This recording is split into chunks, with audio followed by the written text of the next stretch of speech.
ఈ లోకమంతా జలమయమైపోయి ఉండేది. ఈశ్వరుడు సృష్టి చెయ్యాలనుకున్నప్పుడు జలములలోంచి భూమి పైకొచ్చింది.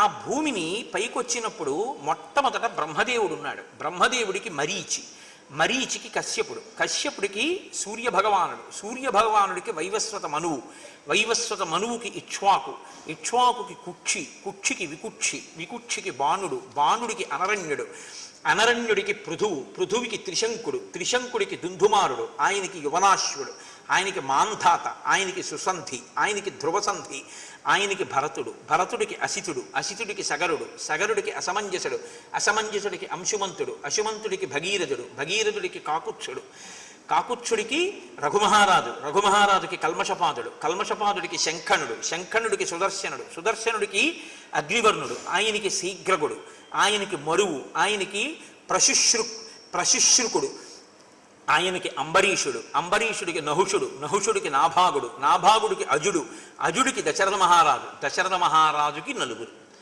ఇందులో 2-3 కొడుకులున్న వాళ్ళల్లో కూడా పెద్దవాడే పట్టం కట్టుకున్నాడు. మీ వంశంలో ఆచారంగా వస్తున్నది ఏది అంటే, ఈ సృష్టి మొదలు నుంచి ఇప్పటి వరకు ఉన్న ఆచారం, ఇక్ష్వాకు వంశంలో పెద్దవాడు రాజ్యం చేస్తాడు.